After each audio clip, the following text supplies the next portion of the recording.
Episode 121 plan against विदुषी। विदुषी के चाचा की बात सुनकर अनुज के एक्सप्रेशन बदल गए। सभी आदमी चाहते हैं कि चार लोगों के सामने उनकी इज्जत बनी रहे और उनको किसी के सामने शर्मिंदा ना होना पड़े, स्पेशली जब किसी लड़की ने उनको रिजेक्ट किया हो।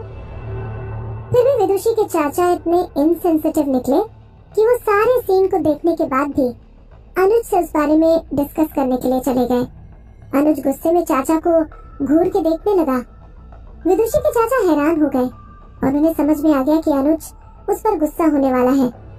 उनकी बिजनेस डील काफी सालों से चल रही थी और चाचा को अनुज के गुस्से का अंदाजा था। अनुज बाहर से दिखने में काफी सिंपल और साफ दिल का नजर आता था, लेकिन असलियत में वो अंदर से ऐसा नहीं था, बल्कि वो बहुत ज्यादा खराब था। चाचा ने अनुज के गुस्से वाले चेहरे को देखकर एक बार फिर से विदुषी को अपने मन में गाली देना शुरू कर दिया। मिस्टर गुप्ता, मेरे पास एक आइडिया है जिससे आप विदुषी के करीब आ सकते हैं। विदुषी के चाचा अनुज के कान में कुछ फुसफुसाने लगे। जैसे जैसे उसके कान में कुछ बोलते रहे, अनुज के एक्सप्रेशन में बदलाव आने लगा। वो मुस्कुराते हुए बोला, बड़े लोग सच में समझदार होते हैं। चाचा जी, अगर इस आइडिया से मेरा काम बन गया तो मैं आपको अपनी कंपनी का सबसे बड़ा क्लाइंट रिकमेंड करूंगा। चाचा ने अपने आप को बड़ा जताते हुए थैंक यू कहा। हम तो वैसे भी फैमिली हैं, आप मुझसे ऐसे थैंक यू बोलकर शर्मिंदा मत करो। अनुज खुशी से पागल हुआ जा रहा था। अगर इस लड़की को अपना अच्छा बुरा समझ में आ गया तो मैं इसको अच्छे से ट्रीट करूंगा और किसी भी चीज की कमी नहीं आने दूंगा। लेकिन अगर उसने ऐसा, अब तो मुझे बस कल का इंतजार है। विदुषी के चाचा और अनुज मिलकर अपना प्लान बना चुके थे, जबकि दूसरी तरफ विधि बेड पर लेटे हुए अपनी करवटें बदल रही थी। दादी और विधि एक ही कमरे में लेटी हुई थी, इस वजह से दादी विधि को करवटें बदलते सुन सकती थी। तुम अभी तक सोई नहीं? क्या हो गया, कोई प्रॉब्लम है? दादी ने विधि से पूछा। दादी जी, न जाने यहाँ लेटा क्यों नहीं जा रहा। दादी उसकी प्रॉब्लम को अचानक से ही समझ गई। दादी ने अपने सर के नीचे से तकिया निकाला और विधि को देते हुए बोली, एक काम करो, तुम इस तकिया को अपनी कमर के नीचे लगा लो। जी दादी। विधि ने उनके दिए हुए तकिए को अपने कमर के नीचे लगा लिया और लगाते ही विधि उस बेड पर कंफर्टेबल हो गई। हालांकि वो हैरान रह गई। दादी जी, आप तो कमाल हो। विधि को शर्मिंदगी महसूस हुई। इतनी जवान होने के बावजूद भी वो अपनी अंधी दादी के मुकाबले बिल्कुल वीक थी। उस समय विधि को समझ आया कि उसकी दादी ने जिंदगी भर क्या सीखा है। विधु, दादी ने लंबी सांस ली और मुस्कुराते हुए विधि का तकिया एडजस्ट करने लगी। तुम आगे जाकर शादी कैसे करोगी? तुम्हें तो अभी अपने सोने का तरीका भी नहीं पता। तुम किसी ऐसे लड़के को चुनना जो कि तुम्हारे लिए तुम्हारा बेड एडजस्ट कर सके। विधि के गाल शर्म की वजह से लाल हो गए। दादी जी, आप भी न जाने कैसी कैसी बातें करती हो। अरे विधु, तुम मुझसे शर्मा रही हो। इधर आओ और अपनी दादी को अपने बॉयफ्रेंड के बारे में बताओ। दादी तुम्हें एक अच्छा इंसान चुनने में मदद करेगी। लेकिन दादी जी, मैंने अभी तक शादी के बारे में नहीं सोचा है। विधि ने धीरे से कहा। तो क्या हो गया?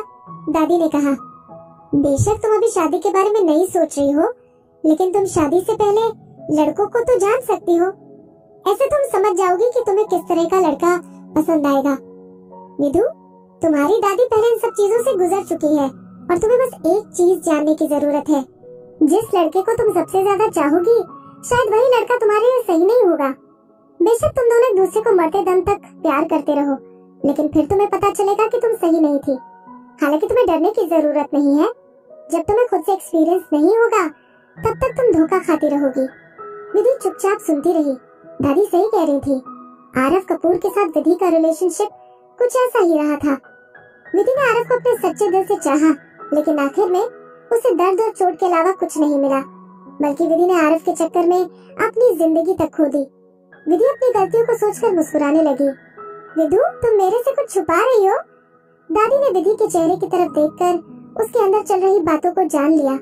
चलो मुझे बताओ, मेरी विधु के साथ किस तरह के लड़कों ने बात करने की कोशिश की है? उन लड़कों का टेस्ट बहुत अच्छा रहा होगा। दादी ने एक बार फिर से विधि को हंसने का मौका दिया। कुछ देर सोचने के बाद विधि बोली, दादी जी, वो मेरे साथ कभी कभी बहुत अच्छे से रहता है, लेकिन कभी कभी मुझे उसकी वजह से बहुत गुस्सा आता है। वो मेरा अच्छे से ख्याल रखता है और हमेशा मुझे मुसीबतों से बचाता है। वो मुझे गिफ्ट देने के बहाने ढूंढता रहता है और छोटी छोटी बातों पर जेलस हो जाता है।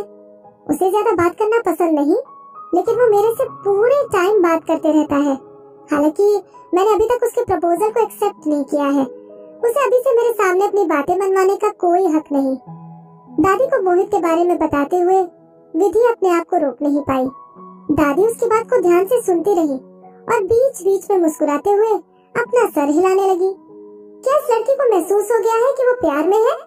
जिस तरह से ये मुझे बता रही है, उस हिसाब से लड़की पहले भी प्यार कर चुकी है। दादी ने अपने मन में कहा, तुम्हारा ये होने वाला बॉयफ्रेंड तो बहुत अच्छा लग रहा है। तुम उसे अपनी दादी से कब मिलवा रही हो? दादी ने पूछा तो विधि हैरान हो गई। दादी जी, ऐसी कोई बात नहीं है। मैंने आपको पहले भी बता दिया कि हम दोनों के बीच अभी ऐसा कुछ नहीं है। ठीक है, मैंने तुम्हारी बात मान ली। दादी मुस्कुराई। लेकिन विधु, जब भी तुम फ्यूचर में कभी बॉयफ्रेंड बनाने की सोचो तो मेरी बातों का ध्यान रखना, ओके? जिस आदमी की तुम बात कर रही हो, मेरे ख्याल से तुम उसके साथ अपनी जिंदगी बिता सकती हो। दादी की बात सुनते हुए विधि के मन में मोहित का चेहरा आ गया और उसके गाल लाल हो गए। वो रात विधि और दादी के बीच बातें करते हुए कट गई। दादी का प्यार देखकर विधि को लगने लगा कि अपना घर होना कितना अच्छा होता है। अगली सुबह विधि बेड से उठी और उसे महसूस हुआ कि दादी रूम में नहीं है। विधि को पता चला कि कल रात ज्यादा खाना खाने की वजह से दादी को डाइजेशन की प्रॉब्लम हो गई और इसीलिए दादी ताई जी के साथ सुबह हॉस्पिटल के लिए निकल गई।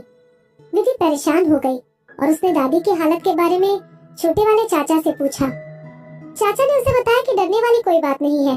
बड़ी वाली ताई जी ने सुबह हॉस्पिटल में कॉल करके बताया कि डॉक्टर ने दादी को बस डाइजेशन के लिए कुछ गोलियां दी हैं और वो दोनों दोपहर तक घर वापस आ जाएंगे। पूरी बात जानने के बाद विधि ने राहत की सांस ली। घर पर कुछ काम न होने की वजह से छोटे वाले चाचा ने सबको गांव की ट्रिप सजेस्ट की।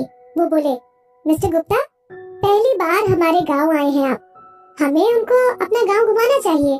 विदिशा को भी गांव आए हुए बहुत टाइम हो गया, वो भी हमारे साथ गांव घूम लेगी और इस जगह के बारे में थोड़ा जान लेगी।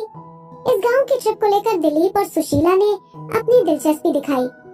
सब लोगों को एक साथ घूमने की बात करते देख विधि को लगा कि अगर वो उनके साथ जाने से मना करेगी तो सबको बुरा लग जाएगा। और वैसे भी विधि पहली बार किसी गांव आ रही थी और वो आसपास की जगहों को देखना चाहती थी। वो सब एक साथ पैदल ही गांव की सैर पर निकल गए। वो एक के बाद एक खेतों को पार करते रहे। तभी वहाँ पर तालाब आ गया जिसमें कमल के फूल खिल रहे थे। छोटी वाली ताई जी की लड़की आनंदिता खुश होकर तालियां बजाने लगी। ताऊ जी, चाचा जी, मुझे बोट में बैठकर उन फूलों के पास जाना है। आनंदिता तालाब के एक किनारे पर खड़ी होकर दूसरी तरफ इशारा करने लगी। छोटे वाले चाचा मुस्कुराए और उन्होंने पास में ही खड़ी नाव को मछुआरों से कुछ टाइम के लिए खरीद लिया। सब लोग उन नाव पर बैठ गए। जिस नाव पर विधि बैठी उसी नाव पर उसका पीछा करते हुए अनुज चढ़ गया। विधि उसको देखकर चिढ़ गई, लेकिन वो सबके सामने कुछ नहीं बोली। अनुज उसको देखकर दोस्तों की तरह हंसा और बोला, हवा काफी तेज चल रही है, तो मेरे पीछे आकर बैठ जाओ, मैं बोट चला लूंगा। विधि उससे दूर बैठने की बात सुनकर खुश हो गई।